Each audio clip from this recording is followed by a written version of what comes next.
Observei o meu marido assinar os papéis do divórcio com um sorriso no rosto. A sua amante ria ao lado dele, ajeitando o vestido branco como se estivesse num casamento. Eles não faziam ideia do que estava por vir. Quando o meu irmão entrou na sala do tribunal com 20 seguranças atrás dele, os dois empalideceram. Inclinei-me para a frente e sussurrei para Daniel. Eu avisei-te. O que vai acontecer a seguir vai deixar-te boquiaberto.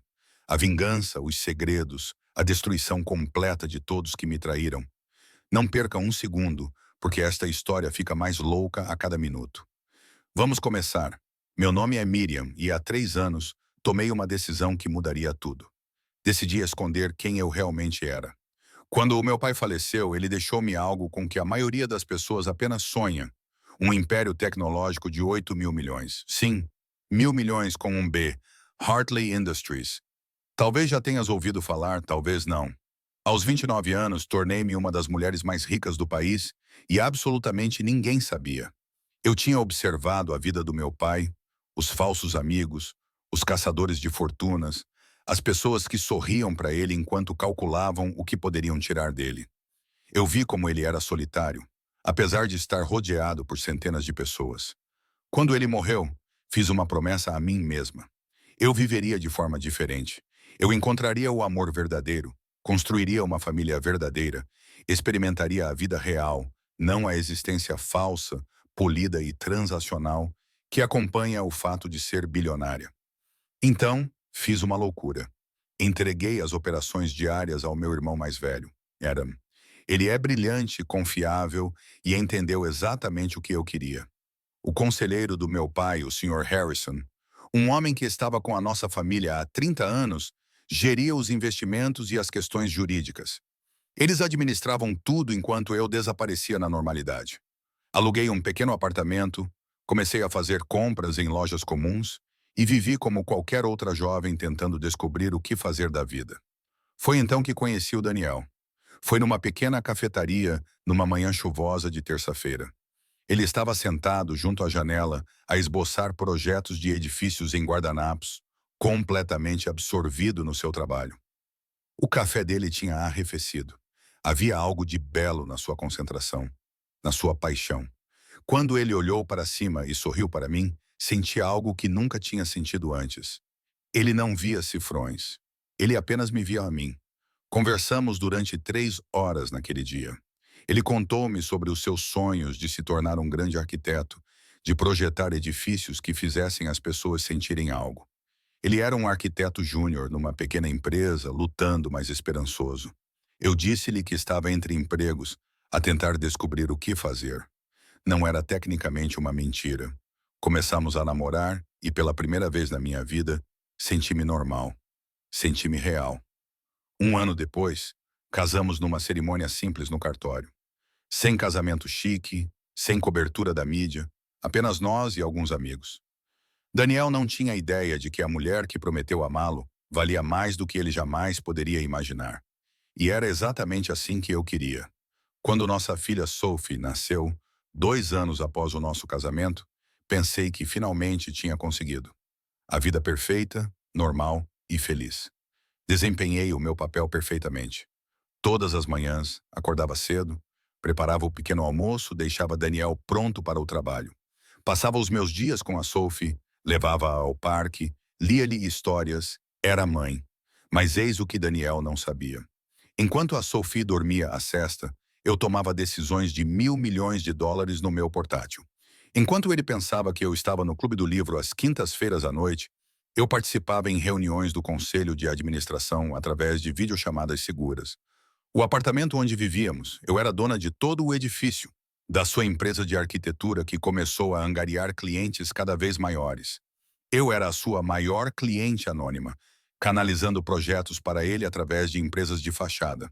Construí o seu sucesso enquanto o deixava pensar que ele próprio o tinha construído, porque o amava, porque queria que ele se sentisse orgulhoso, realizado, digno. Queria que ele se amasse da mesma forma que eu o amava. A nossa vida era simples, mas feliz. Ou assim pensava eu.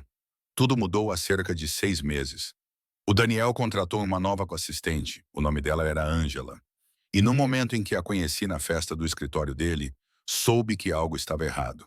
Ela tinha 26 anos, era bonita daquela maneira calculada, vestia imitações de roupas de grife que tentava passar como verdadeiras. Mas o que me incomodava não era a aparência dela. Era a maneira como ela olhava para o meu marido, como se ele fosse um prêmio a ser ganho, como se eu fosse um obstáculo a ser removido. Ela tocava no braço dele quando falava com ele, ria alto demais das piadas dele, elogiava-o constantemente. Daniel parecia não perceber, ou talvez fingisse não perceber. Começou a ficar até tarde no escritório.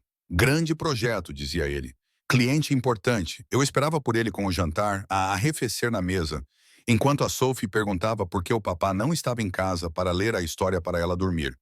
Depois vieram os telefonemas durante o jantar. O perfume misterioso nas camisas dele que definitivamente não era meu.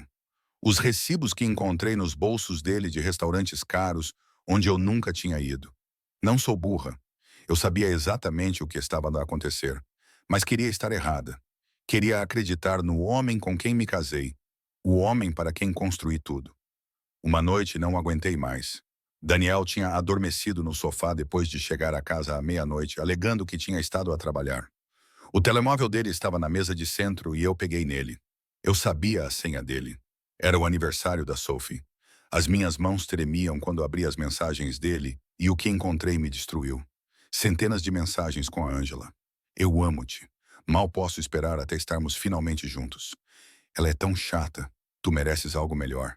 Fotos dele se beijando no escritório dele, no carro dele, em quartos de hotel.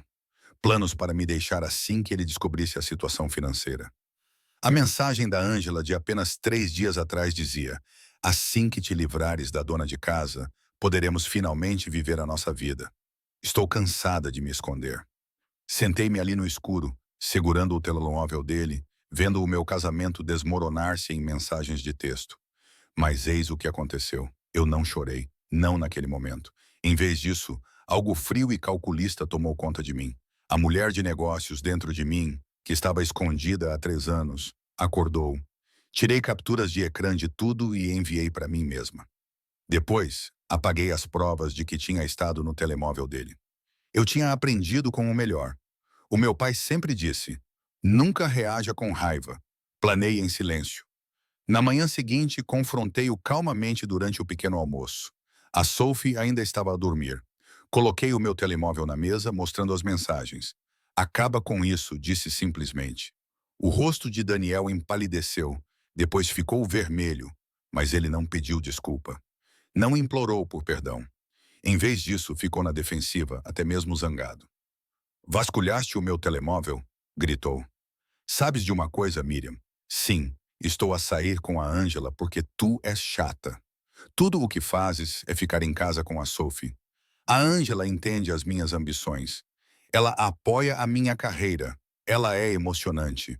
Levantei-me lentamente, olhando diretamente nos seus olhos.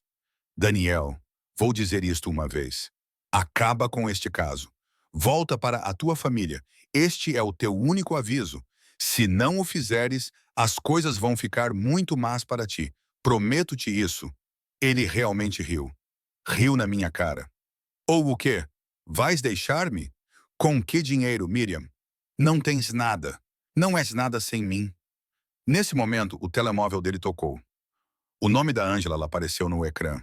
Ele atendeu na minha frente, na frente da mulher com quem se casou, a mãe da sua filha. Não se preocupe, querida, disse ele ao telefone, olhando para mim com desprezo. Estou a pedir o divórcio agora mesmo. E foi o que ele fez.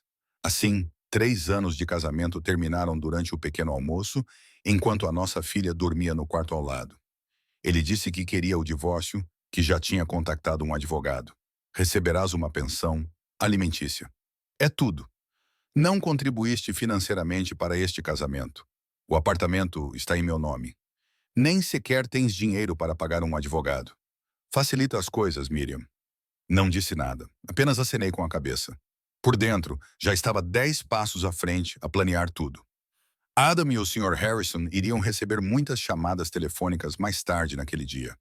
Os 3 meses seguintes foram os mais difíceis da minha vida. Daniel mudou Angela para o nosso apartamento antes mesmo do divórcio ser finalizado. Tive de pegar Sophie e ir embora, mudando-me para o que Daniel pensava ser um pequeno aluguer do outro lado da cidade. Ele não sabia que eu também era dona daquele prédio. Sempre que ele ia buscar Sophie para os fins de semana, Angela estava lá no carro, sorrindo para mim como se tivesse ganho alguma competição. O advogado de Daniel era um homem agressivo chamado Sr. Peterson, que me tratou como lixo desde o primeiro dia. Ligações telefônicas em que ele dizia coisas como: "O meu cliente está a ser muito generoso, oferecendo-lhe qualquer coisa." Documentos judiciais que me retratavam como uma mulher desempregada e sem instrução que vivia do sucesso de Daniel. Eles estavam a construir um caso para levar tudo, incluindo a minha filha. Finalmente chegou a data do julgamento. Vesti um vestido cinzento simples, nada de especial, sem joias, exceto a minha aliança, que usei para causar efeito. Fui de carro até o tribunal no meu carro normal, enquanto o Daniel chegou num sedã de luxo novo que eu sabia que ele não tinha condições de comprar. Ele o comprou com dinheiro de um projeto que eu havia financiado. A ironia era quase engraçada. Ele saiu do carro vestindo um fato caro, sapatos novos e um relógio de grife. O Sr. Peterson estava ao lado dele com uma pasta grossa e Angela vestia um vestido branco, como se fosse a celebração da sua vitória. Ela deu o braço a Daniel enquanto entravam no tribunal e eu vi o meu marido não se afastar, nem mesmo ter a decência de esconder o seu caso no dia do nosso divórcio. Dentro da sala do tribunal, sentei-me sozinha de um lado, enquanto os três se sentaram juntos do outro. Angela continuava a sussurrar para Daniel, rindo e tocando a sua mão. O Sr. Peterson remexia os papéis com um ar presunçoso. A mensagem era clara. Eu estava sozinha, indefesa e prestes a perder tudo. A audiência começou e o Sr. Peterson começou com tudo. Meritíssimo, a minha cliente tem sido a única provedora neste casamento há 3 anos. A Sra. Miriam não tem emprego, nem rendimentos, nem formação além do ensino secundário. Ela tem vivido inteiramente do trabalho árduo e do sucesso da minha cliente. Então, ele pagava sua comida, as suas roupas, o teto sobre a sua cabeça, tudo. Daniel concordou com a cabeça e acrescentando: "Eu dei-lhe tudo, meritíssimo. E é assim que ela me retribui, tornando isto difícil." Angela chegou a rir do seu lugar. O juiz lançou-lhe um olhar severo, mas ela não pareceu importar-se. O Sr. Peterson continuou: "Estamos a solicitar a custódia principal da menor, Sophie. O meu cliente pode proporcionar estabilidade, um lar adequado, segurança financeira. A mãe, infelizmente, não tem meios para cuidar adequadamente da criança." O meu coração parou. Eles estavam a tentar levar a Sophie, a minha menina. Apertei a borda da mesa com tanta força que os meus nós dos dedos ficaram brancos, mas mantive o rosto neutro, calmo. Eu tinha aprendido a controlar as minhas expressões em inúmeras reuniões do conselho. Esta era apenas mais uma negociação, exceto que o que estava em jogo era todo o meu mundo. "Estamos a oferecer a Sr. $1.500 por mês em pensão alimentícia por generosidade do meu cliente", disse o Sr. Peterson, como se estivesse a fazer-me um grande favor, "e visitas supervisionadas a cada 2 fins de semana. Acreditamos que isso é mais do que justo, dada a sua contribuição para o casamento, que foi essencialmente nula." O juiz olhou para mim com o que me pareceu ser pena. "Senhora Miriam, tem representação legal?" Antes que eu pudesse responder, Daniel falou: "Ela não tinha dinheiro para pagar um advogado, meritíssimo. Isso deve dizer tudo o que precisa saber sobre a situação dela." Angela sussurrou algo para Daniel e ele sorriu. Eles estavam a gostar disso, gostando de me ver humilhada, destruída, separada da minha filha. O Sr. Peterson colocou os papéis do divórcio na mesa à minha frente. "Meritíssimo, gostaríamos de acelerar isso. A minha cliente já foi paciente o suficiente. Se a senhora e a senhora Miriam simplesmente assinar o acordo, todos nós poderemos seguir em frente." O juiz olhou para mim. "Se a senhora Miriam aceita esses termos?" Olhei para os papéis. Termos que me dariam quase nada, tirariam a minha filha e deixariam Daniel sair pensando que tinha vencido. Peguei na caneta lentamente. Daniel recostou-se na cadeira, confiante, vitorioso. Angela agora sorria abertamente, com a mão no ombro de Daniel. Ela murmurou para ele: "Conseguimos." O Sr. Peterson disse em voz alta: "Meritíssimo, ela realmente não tem escolha. Não tem recursos, não tem opções. Este é o melhor resultado que ela poderia esperar." Levei a caneta ao papel. A minha mão estava firme. Olhei para Daniel mais uma vez. Ele estava a sorrir. 3 anos de casamento, construindo a carreira dele, criando o filho dele, amando-o incondicionalmente, e foi assim que tudo acabou. Com ele a sorrir enquanto tentava tirar tudo de mim. Foi então que as portas do tribunal se abriram. O som ecoou pela sala como um trovão. Todos se viraram. 20 homens em fatos pretos entraram em formação. Seguranças profissionais com auriculares movendo-se com precisão militar. O oficial de justiça levantou-se confuso. O juiz inclinou-se para a frente. O sorriso de Daniel desapareceu. Atrás da equipa de segurança caminhava o meu irmão Adam, vestido com um fato carvão caro que provavelmente custou mais do que o carro de Daniel. Ao lado dele estava o Sr. Harrison, com um fato bege de 3 peças perfeito, carregando 2 pastas de couro que eu sabia que continham o fim do mundo de Daniel. A energia em todo o tribunal mudou.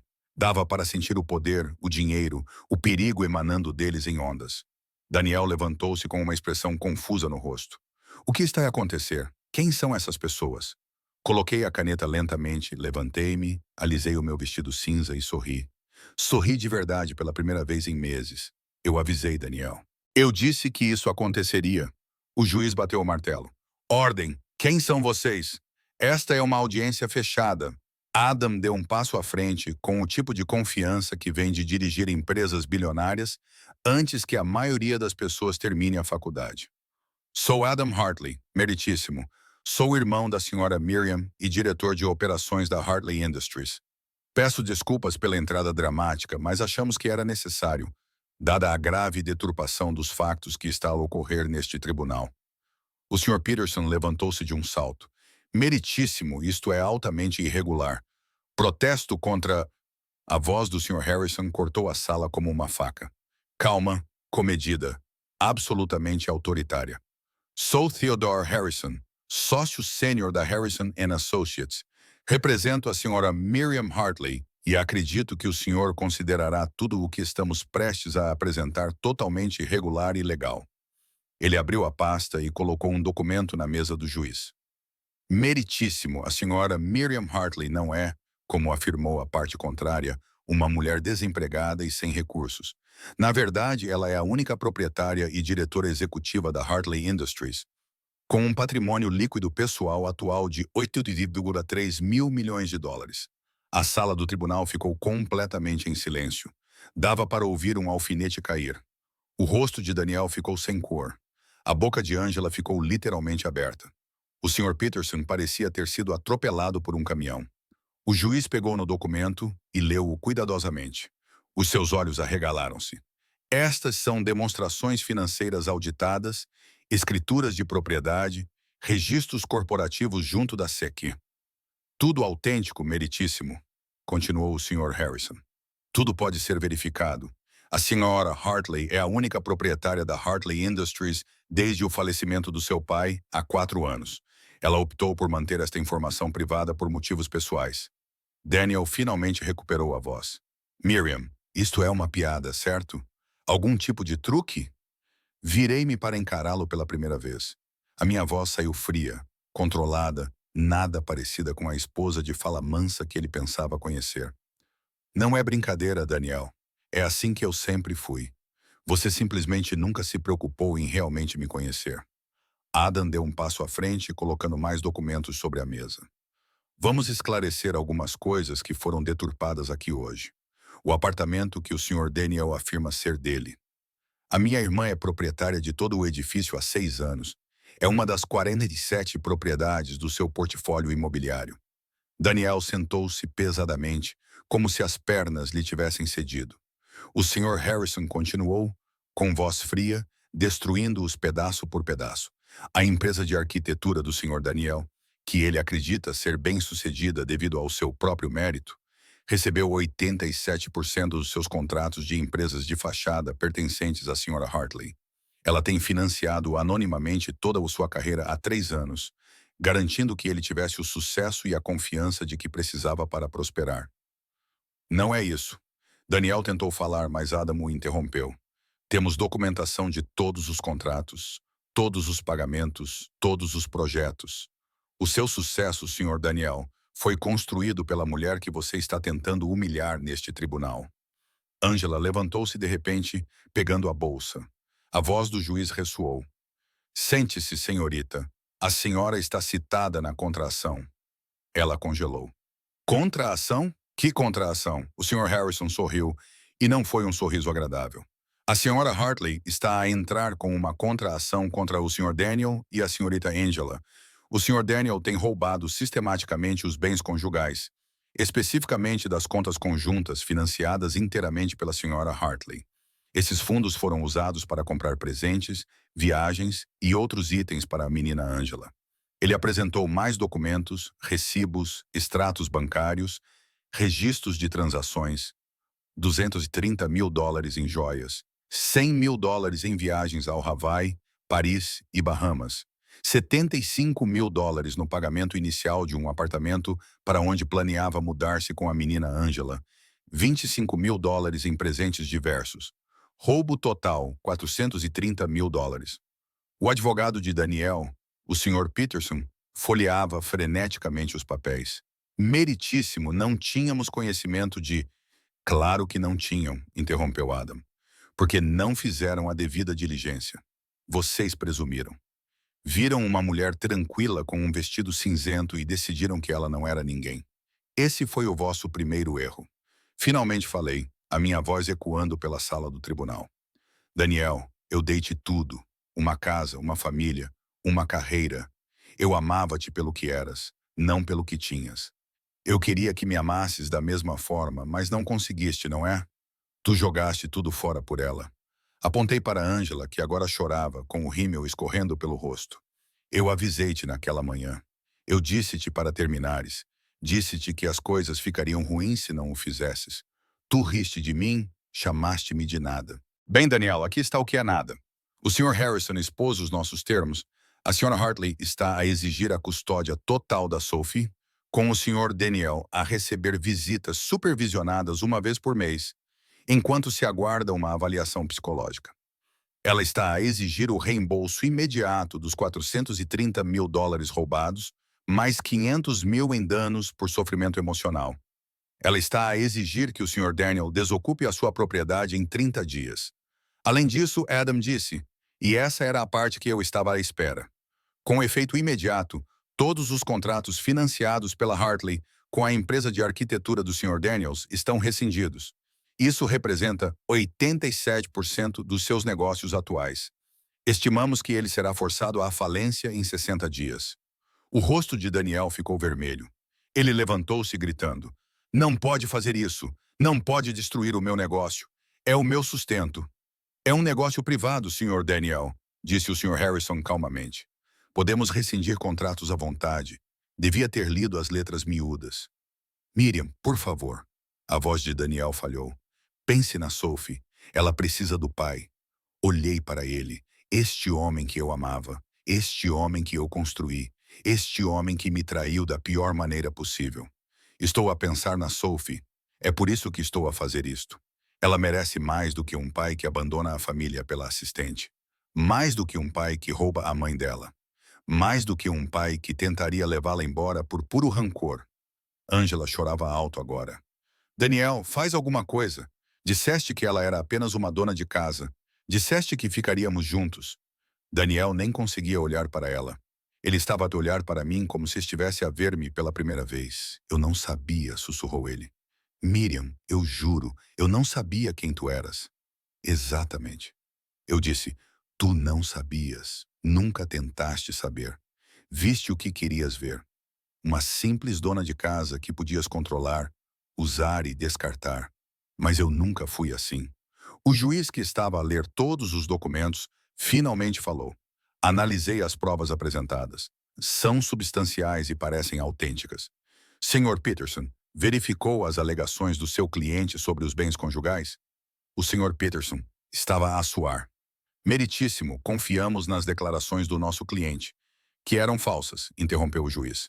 Este tribunal decide a favor da Sra. Hartley em todos os pontos. Custódia total para a mãe, visitas supervisionadas para o pai uma vez por mês. O Sr. Daniel é condenado a reembolsar $430 mil mais 500 mil em danos. Tem 30 dias para desocupar a propriedade. A senhora Angela é condenada a manter-se a 150 metros de distância da senhora Hartley e da sua filha em todos os momentos. Daniel caiu para trás na sua cadeira. Angela estava histérica. O seu advogado já estava a arrumar as suas coisas para sair. O Sr. Peterson parecia querer desaparecer no chão. Arrumei as minhas coisas lentamente, deliberadamente. A minha equipa de segurança formou-se à minha volta. Adam entregou-me o coelho de peluche favorito de Sophie, que ele estava a segurar. Ela está à espera no carro com a ama, disse ele suavemente. Eu disse-lhe que a mamã iria chegar em breve. Enquanto caminhava em direção às portas do tribunal, Daniel deitou-se de joelhos. Na verdade, de joelhos na frente de todos. Miriam, por favor. Desculpa, eu não sabia. Podemos resolver isto. Pensa na Sophie. Ela precisa do pai.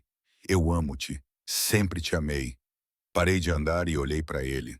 Este homem de joelhos implorando. Ajoelhei-me ao seu nível, fazendo-o olhar nos meus olhos. Daniel, estou a pensar na Sophie. Estou a pensar em como ela merece um pai que a coloque em primeiro lugar, que não a abandone por um caso, que não tente tirá-la da mãe por ganância. Estou a pensar que ela merece alguém melhor do que você. Levantei-me. Os meus guardas fecharam fileiras à minha volta. Nas portas do tribunal, virei-me uma última vez. Daniel ainda estava de joelhos. O Sr. Peterson estava a arrumar as suas coisas, envergonhado, e Angela estava encolhida num canto, sozinha, a chorar. Tinhas um bilionário que te amava de graça, disse eu, a minha voz ecoando pelo tribunal silencioso, que apoiava os teus sonhos, construía o teu sucesso, não pedia nada além de lealdade e amor. E trocaste tudo isso por uma caçadora de fortunas que só queria o que achava que tu tinhas. A ironia é bela, não é? Saí para o corredor, onde Sophie esperava com Adam. Ela correu para mim e eu a peguei no colo, abraçando-a com força. Mamãe, o tio Adam me deu um gelado. É mesmo? Beijei a cabeça dela, respirando seu cheiro perfeito. Que gentileza da parte dele. Ela me abraçou com mais força. Vamos para casa agora? Sim, querida. Vamos para casa. Atrás de mim, ainda podia ouvir o Daniel a gritar o meu nome, a sua voz ecoando pelos corredores do tribunal. A segurança o impediu de se aproximar. Ele nunca mais nos tocaria, nunca mais nos ouviria. Isso foi há 6 meses. A vida mudou drasticamente desde então. A Sophie e eu moramos numa linda cobertura no centro da cidade, com janelas do chão ao teto e vista para toda a cidade. Ela tem o seu próprio quarto de brinquedos, cheio de brinquedos e livros. Adam mudou-se para a casa de hóspedes para ajudar com ela, e ela adora o tio. Todas as noites jantamos juntos como uma família de verdade. Daniel perdeu tudo exatamente como tínhamos calculado. O negócio dele faliu em 40 dias. A casa, o carro, tudo foi recuperado. Ele agora trabalha como caixa em um supermercado, ganhando mal o suficiente para cobrir os pagamentos determinados pelo tribunal. Ele tentou entrar em contato comigo 47 vezes. Bloqueei-o após as primeiras 10. As suas visitas mensais supervisionadas com a Sophie são tensas e breves. Ela está a começar a esquecer como era a vida antes. A Angela deixou no dia seguinte a audiência no tribunal. Mais tarde, descobri que ela já tinha passado para o seu próximo alvo, outro homem ambicioso que ela achava que tinha dinheiro. Ela e o Daniel merecem-se um ao outro. Honestamente, o Sr. Peterson foi expulso da Ordem dos Advogados por má conduta e falha em cumprir com a devida diligência. Acontece que ele também tinha feito batota com outros clientes. O nosso caso foi apenas aquele que finalmente o apanhou. Quanto a mim, revelei publicamente a minha identidade. Acabaram-se os esconderijos. Agora dirijo a Hartley Industries abertamente e ela está a prosperar. Criei uma fundação para pessoas que estão a passar por divórcios difíceis, especialmente aquelas que estão a ser abusadas ou manipuladas financeiramente. Oferecemos apoio jurídico, recursos e proteção. Todas as semanas, recebo cartas de pessoas a agradecer pela minha história, por lhes mostrar que não são impotentes. A Sophie está a prosperar. Ela está feliz, saudável, rodeada de amor. Ela frequenta uma excelente escola, tem amigos maravilhosos e está a tornar-se uma menina forte e confiante. Às vezes, ela pergunta pelo pai, mas cada vez menos com o passar do tempo. Nunca falo mal dele para ela. Não é o meu papel. Quando ela for mais velha, vai entender o que aconteceu. Por enquanto, ela só sabe que está segura, amada e em casa. As pessoas costumam me perguntar se me arrependo de ter escondido a minha identidade do Daniel, se gostaria de ter contado a ele desde o início. A resposta é não, porque se tivesse contado, nunca teria sabido a verdade. Nunca teria sabido que ele amava o meu dinheiro mais do que a mim. Teria passado a vida inteira a questionar-me se ele era real ou apenas mais um caçador de fortunas com uma máscara melhor. Desta forma, sei que ele me amava quando pensava que eu não era ninguém e que me traiu quando pensou que eu era impotente. Isso diz-me tudo o que precisava de saber sobre quem ele realmente era. Eles pensavam que eu era fraca porque era calada. Pensavam que eu era pobre porque era humilde. Eles esqueceram-se de algo importante. A pessoa mais perigosa na sala é aquela que não tem nada a perder, exceto que eu tinha tudo a perder. A minha filha, a minha dignidade, a minha vida. E foi exatamente por isso que ganhei. Então, o que terias feito no meu lugar? Deixa a tua opinião nos comentários abaixo. Se esta história te deu arrepios, clica no botão gosto e subscreve para mais histórias reais de cair o queixo. Partilhe isto com qualquer pessoa que precise de se lembrar do seu valor, que precise de saber que ser subestimado pode ser a maior vantagem de todas. Obrigado por assistir e lembre-se, o karma é real e às vezes é bilionário.